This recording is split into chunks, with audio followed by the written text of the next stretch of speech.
आप ये कह रहे हैं कि हिंदू राष्ट्र बन जाएगा देश? देखिए, चंद्रशेखर के ऊपर ये अटैक कर देते हैं। वो दलित था तो उसके ऊपर तुमने अटैक कर दिया। मोदी गवर्नमेंट यूसीसीपी एक लॉलीपॉप लेके आई है। कोई चीज संविधान में है और कहा गया है कि इसे लागू कर लेना जब टाइम आएगा। आप बीजेपी को, मुस्लिम को केवल 5% इससे डिस्टर्बेंस है। अभी तो आप लोग विरोध कर रहे हैं। ये बीजेपी लोगों को भटकाना चाहती है, ये हिंदू मुस्लिम करना चाहती है। हेलो दोस्तों, आज मैं बात करने वाला हूं एक सामाजिक मुद्दे पर जिसकी चर्चा जोरों पर है और कहा तो ये जा रहा है कि 2024 में दो बड़े मुद्दे हैं। एक है यूसीसी यानी यूनिफॉर्म सिविल कोड और दूसरा राम मंदिर, क्योंकि आपको पता है कि 1 जनवरी 2024 को राम मंदिर का गेट खुल रहा है और ये बहुत बड़ा मौका है बीजेपी के लिए, क्योंकि बीजेपी की जो विचारधारा है उससे आप वाकिफ हैं जाहिर तौर पर। और आज हम एक बड़े मुद्दे पर यूनिफॉर्म सिविल कोड, नागरिक संहिता, समान नागरिक संहिता पर बात करने वाला हूं। हमारे साथ हैं सुप्रीम कोर्ट के वकील, जाने माने वकील औरंगजेब साहब। इनसे चर्चा करेंगे, बातचीत करेंगे। इससे पहले चर्चा करूं कुछ बातें। जो यूसीसी है खासतौर से वो संविधान में है, आर्टिकल 44 का हिस्सा है। कहा जा रहा है कि यूसीसी को राज्य सरकारें लागू करने का प्रयास करेंगी और उसी दिशा में बीजेपी आगे बढ़ रही है, लेकिन इसको लेकर तमाम पार्टियां विरोध कर रही हैं। आइए जानते हैं औरंगजेब साहब से कि विरोध करने की आखिर वजह क्या है। विस्तार से इस पर बातचीत करते हैं। औरंगजेब साहब, बहुत बड़ा कदम उठाया बीजेपी ने, जो नहीं हुआ बीजेपी ने उसको शायद आगे उस दिशा में बढ़ रही है। क्या लगता है बीजेपी का ये कदम आप कैसे देख रहे हैं? नागरिक संहिता लागू होना चाहिए। देखिए, सबसे बड़ी बात है कि बीजेपी का ये स्टैंड है और बीजेपी कभी इसमें कुछ सक्सेस हो ही नहीं सकती है, क्योंकि बीजेपी, आपने इससे पहले बात की कि राम मंदिर की बात की। राम जी किसके हैं? केवल बीजेपी के हैं? उनके बाप के हैं? राम जी जो है, राम जी ये जो धरती जो है, ये राम जी की धरती है और यहाँ पे जितने भी लोग रहते हैं वो सबके राम हैं। राम सबके चहेते हैं, वो हमारे इमाम हैं। अगर बीजेपी कहती है केवल मेरे राम है तो ये कतई नहीं है, और वो चाहते हैं कि हम राम मंदिर बना के और अपने आप को जो है हम फिर से सत्ता में आ जाएंगे, ये भूल है। अगर बीजेपी वाकई में राम जी के नाम पे अगर सत्ता में अगर उनको आना होता तो 370 पे चर्चा नहीं करते। अगर उनको वाकई में आना होता तो फिर से वो डिमोनेटाइजेशन की 2000 के नोटों की बातें चर्चा वो नहीं करते। यूनिफॉर्म सिविल कोड आना चाहिए कि नहीं? देखिए, यूनिफॉर्म सिविल कोड बीजेपी का स्टंट है और मेरा मानना है कि यूनिफॉर्म सिविल कोड की अभी जरूरत नहीं है इस देश में। इस देश में क्या जरूरत है? इस देश में सबसे पहले इक्वालिटी की जरूरत है। इस देश में क्या जरूरत है? सबसे पहले इन्फॉर्मिटी जो बाकी चीजों में उसमें आने की जरूरत है। आप सबसे पहले बात करते हो, आज जो है एक दलित वर्ग का जो कोई है अगर घोड़ी पर चढ़ के चला जाता है तो उसके ऊपर गोली चला दी जाती है, उसके मूंछों को मुड़ा दिया जाता है, उसको सर को मुड़ा दिया जाता है। कोई बंदा जो है अगर अच्छा कपड़ा पहन लेता है, अगर पानी पी लेता है ओबीसी या एससी का, तो गुजरात में और बाकी जगहों में उसको नंगे करके मारा जाता है। और कोई मंदिर में घुसता है तो उसे मंदिर में नहीं घुसने दिया जाता। बात करते हैं आप सिविल कोड की। आप जो मुर्मू हैं, मुर्मू हमारी क्या है, हमारे प्रेसिडेंट हैं, और मंदिर में जाके उनको बाहर में रखा जाता है। वहीं एक मंत्री जी जाकर मंदिर में जाके वहां पे प्रार्थना करते हैं, तो उनको बाहर में क्यों रखा गया है? दलित समाज से थी इसीलिए रखा गया उनको, या बाकी क्या वजह हो सकती है? कोई वजह नहीं हो सकती है। जिस देश में अभी बाकी चीजों में, कल्चर में, अभी कस्टमरी लॉ में इन्फॉर्मिटी नहीं है, वो देश जो बात करता है इस तरह के, वो पीएम इस तरह का बात करेंगे, वो पार्टी इस तरह का बात की। ये पार्टी क्या है?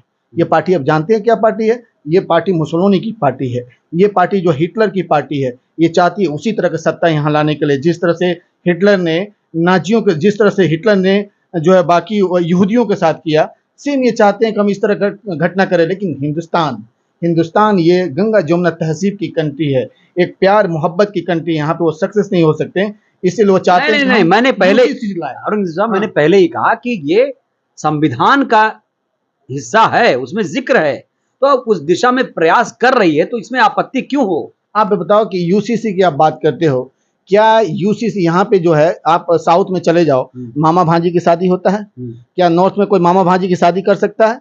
नहीं हो सकता है। यहाँ पे आप नॉर्थ ईस्ट में चले जाओ, वहां पे बहुत ऐसी संप्रदाय है जहाँ पे बेटियों के साथ बेटे चले जाते हैं, बेटों की संपत्ति जो उनके साथ डिजॉल्व हो जाती है। क्या यहाँ पे पॉसिबल है? आप जो है आदिवासी समूह में चले जाएं, वहां पे जो है एक भी औरत के साथ जो है मल्टी हस्बैंड की मर्दों की शादी होती है, या एक मर्द का मल्टी जो है कई औरतों से शादी करते हैं। क्या वो आदिवासियों के कल्चर को ये खत्म करना चाहते हैं? उनके जमीन की, उनके जंगल और जमीन जो है उनकी है और उस पर इंटरफेयर कोई नहीं कर सकता, क्या उसे खत्म करना चाहते हैं? ये क्या ये नॉर्थ ईस्ट में जितनी पहाड़ी इलाका है, जैसे हिमाचल है, उत्तराखंड, सुन लीजिए पहले बात को सुनिए। उत्तराखंड ये सब एरिया में जो 371 लगा हुआ है, क्या वो 371 को ये खत्म करना चाहते हैं? क्या उनकी आजादी को उनमें कोई भी जाके इंटरफेयर कर सकता है? नहीं कर सकता है आपको। अब आते हैं हम इस यूसीसी के। क्या यूसीसी में आप जानते हैं सबसे पहले यूसीसी के आपका चर्चा कहाँ से होता है? पहले सबसे पहले जो चर्चा होता है 1835 में स्टार्ट होता है। 1835 में स्टार्ट होकर 1840 में जो लेक्स लॉसी लॉ आता है और उसमें कहा जाता है कि सिविल है, क्रिमिनल है और एक कंटेक्ट है, इन तीनों को जो है इसमें यूनिफॉर्मिटी लाया जाए। और जरूरी भी है भाई, अगर मानो कि कोई अगर चोरी करता है यहाँ पे बड़ा आदमी, तो उसको दूसरा न्याय दोगे, कोई छोटा करेगा तो दूसरा न्याय दोगे। इसलिए उस पति का अगर कोई कंटेक्ट करता है तो उसे बराबर दो, अगर कोई बाकी और करता है उसको बराबर दो। मैं ये कह रहा हूँ, मैं ये कह रहा हूँ कि अगर हमारे पास आपराधिक संहिता है तो नागरिक संहिता आ जाना चाहिए। खान सर का आप जानते हैं कि बयान है कि अगर चोरी काटने पर जो सजा सीआरपीसी में है तो मुसलमान उसको अपनाता है, तब उसको शरिया का याद नहीं आता है। तो इस बयान को कैसे देखें? खान सर को सबसे पहले खान सर को जाकर बोल दीजिए कि खान सर अपनी खानगिरी कहीं और दिखाएं। पहले अपने आप को छिपाते हैं कि हम खान सर हैं, क्या हैं, और उसकी बात करते हैं। पहले वो यही समझ लें कि वहाँ क्रिमिनल, यहाँ पे सबसे पहले इन्फॉर्मिटी में क्या बात होती है। उनको सबसे पहले ये जानना चाहिए कि आज़ादी से पहले से इस पर बात होता है कि सिविल में, क्रिमिनल में, कंटेक्ट में, एविडेंस में इसको इन्फॉर्मिटी लाया जाए। आज़ादी के बाद भी इस पर बात की गई है कि इस पर इन्फॉर्मिटी लाया जाए। मैं भी कहता हूं कि इस पर इन्फॉर्मिटी लानी चाहिए और इसमें होनी भी चाहिए। अगर कोई मर्डर बड़ा आदमी करता है तो उसका अलग न्याय दोगे, 302 उस पर भी लगेगा, अगर छोटा करेगा तो उस पर भी लगेगा। तो इस पर इन्फॉर्मिटी होनी चाहिए, एविडेंस पे इन्फॉर्मिटी होनी चाहिए, कंटेक्ट पे होनी चाहिए, एविडेंस पे होनी चाहिए। मैं भी कहता हूं, लेकिन आज देखो देश में क्या है। अगर वाकई में इन्फॉर्मिटी की आप बात करते हो तो आप देखो वेशभूषा, अगर कोई पॉस्को एक्ट में कोई केस हो जाए तो उसको तुरंत अरेस्टिंग होती है, सजा मिल जाती है, वो कोर्टों का चक्कर पे चक्कर काटता है। लेकिन क्या वो ब्रिजभूषण सिंह को क्या थे, वो एक एमपी थे, एक बड़े आदमी, तो उनकी अरेस्टिंग नहीं होगी? वो तो प्रूफ बाद में होता है ना। कार्रवाई ओबीसी पे होगा, माइनॉरिटी पे होगा और दलितों पर, मुस्लिम, माफियाओं पर बुलडोजर चल रहा है तो उसमें तकलीफ। आप ये बताइए, उन पर चल रहा था, ब्रिजभूषण पर क्यों नहीं चला? उसके साथ साथ केवल माफिया केवल अतीक अहमद था, केवल असद था और बाकी लोग थे केवल ओबीसी हैं, दलित, मुस्लिम, गुंडे बदमाश दिखते हैं, बाकी लोग गुंडे बदमाश नहीं है। सिंपल भाषा में बताइए, एक आम आदमी जो बैठा है। सिंपल भाषा में मैं ये बोलना चाहता हूँ कि ये जितने भी है, अगर यूसीसी आता है तो हिंदू मैरिज एक्ट में जितनी भी है ये सब डिसॉल्व हो जाएगा। यानी कि हिंदू रीति रिवाज, उसका कल्चर, उसके संस्कार और जो लॉ बनाया गया है उसे आप खत्म करना चाहते हो। आप जानते हो हिंदू कोड बिल जब आया 1951 में, पंडित जवाहरलाल नेहरू लेके आए, जब वो पीएम हमारे थे, उस समय यही जनसंघ थी, पूरे हिंदुस्तान में विरोध किया, आगजनी किया, सब कुछ किया कि भाई आप क्यों लेके आ रहे हो। और आप वही जो है यूनिफॉर्म सिविल कोड की बात करती है। जब हम यूनिफॉर्म सिविल कोड की स्टार्टिंग करते हैं, हम डिमांड करते हैं, हिंदू कोड बिल अपना लिया गया ना। जब विरोध हुआ। आप बताओ कि आप क्या, हम ये 4 लॉ जो बताए हैं कि Hindu marriage act, Hindu succession act, adaptation and maintenance act, Hindu जो है माइनॉरिटी एंड गार्जियनशिप एक्ट, इसे डिसॉल्व करोगे? क्या हिंदू कम्युनिटी से डिसॉल्व करना चाहते हैं? डर क्या है? डर क्या है ये बताओ। आप उसके साथ साथ जो आनंद, पंजाबी समुदाय का जो आनंद ऐसे करके जो एक्ट है, जिसमें 4 फेरे लगते हैं, हिंदू शख्स से हिंदू में जो है 7 फेरे लगते हैं, क्या उसे खत्म कर सकते हो? उनकी जो अपनी एक पर्सनल लॉ है उसे आप खत्म करोगे पंजाबी बिरादरी का? क्या क्रिश्चियनिटी और उसके बाद से पर्शियन एक्ट है, डिवोर्स और मैरिज एंड डिवोर्स है, उसे खत्म करोगे? क्या जैन का खत्म करोगे? या शरिया एक्ट है उसे खत्म करोगे? आप केवल दिखाना चाहते हो शरिया एक्ट का। आप ये बताओ कि 1937 शरिया एक्ट जो है, आप जो केवल मुसलमानों को दिखा के बाकी कम्युनिटी को आप मारना चाहते हो। मुस्लिम को केवल 5% इससे डिस्टर्बेंस है। अभी तो आप लोग विरोध कर रहे हैं। बाकी 5% केवल डिस्टर्बेंस है। बाकी जो हिंदू समुदाय है, बाकी जो क्रिश्चियन समुदाय है, पर्शियन है, बौद्ध है, सिख समुदाय है, उनको लगभग 90% इसका जो है इसका खमियाजा भुगतना पड़ेगा। उनकी डिसॉल्व हो जाए, खत्म हो जाएगी। उसके साथ साथ जो आदिवासी हैं उनका राइट को आपको छीन लोगे?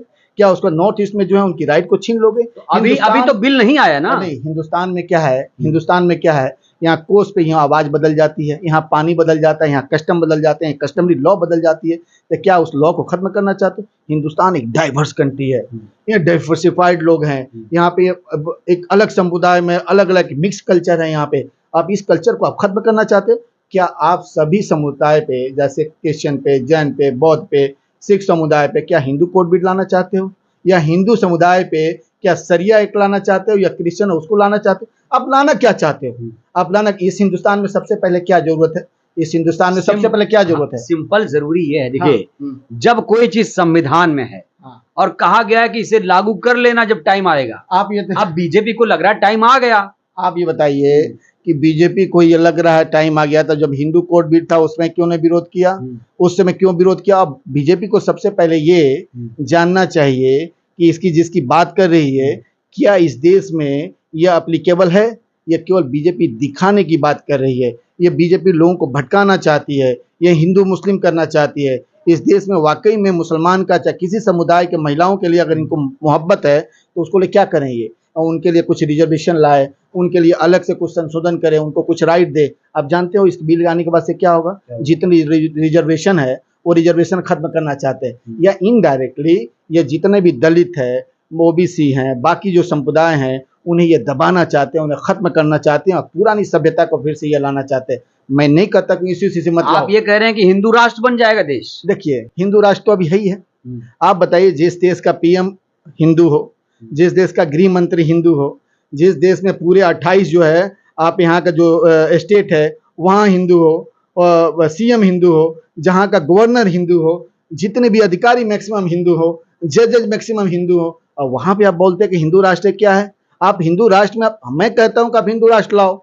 मैं कहता हूँ जय श्री राम बोलो और राम जी की जो पत्ती थी उसको लागू करो। यहाँ जय श्री राम नहीं चलेगा। जय श्री राम में क्या दिक्कत?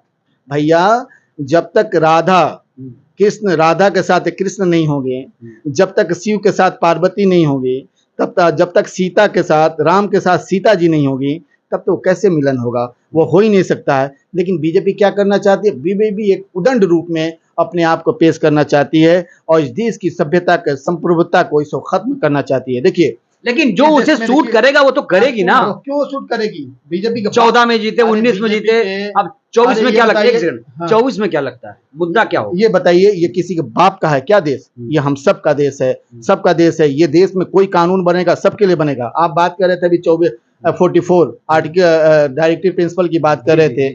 डायरेक्टिव प्रिंसिपल बड़ा है या फंडामेंटल राइट बड़ा है? फंडामेंटल राइट बड़ा है। तो फंडामेंटल राइट में आर्टिकल 14 क्या बोलता है?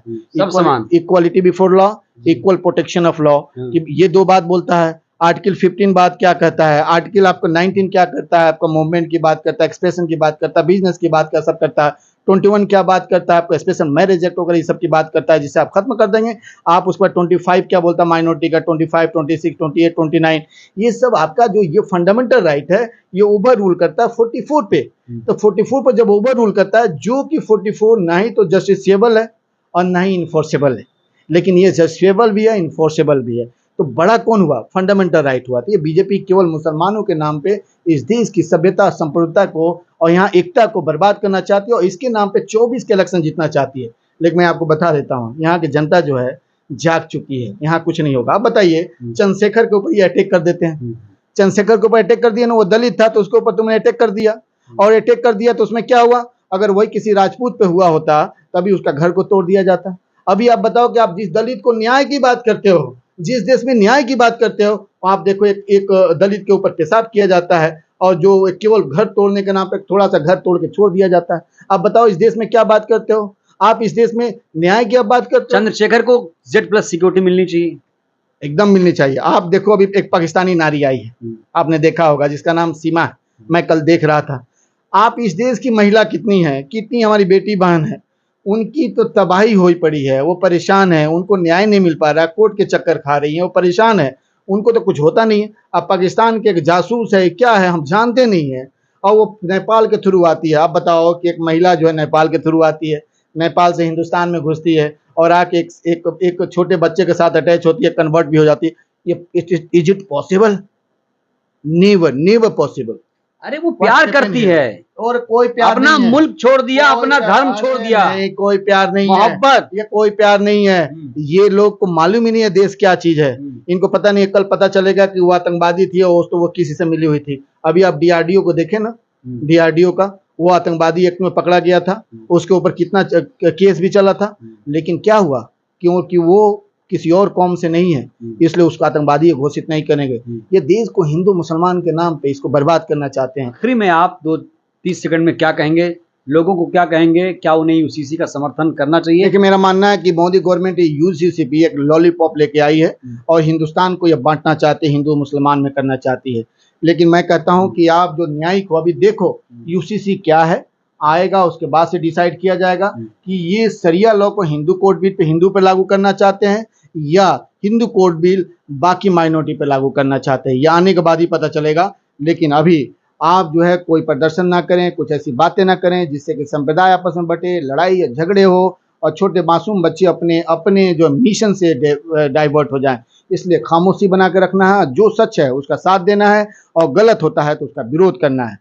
लेकिन आपको मुसलमान कम्युनिटी को और बाकी कम्युनिटी को बोलूँगा, अपने बच्चों को पढ़ाओ, उसे लिखाओ, उसे समझाओ कि चोरी, स्नैचिंग और बाकी चीज़ों में ना जाएं और सही रास्ते को अख्तियार करें और आपस में मिल्लत और इखलाक के साथ रहें और मंदिर मस्जिद की बात से ज़्यादा अपनी पढ़ाई की बात करें। जय हिंद, जय भारत।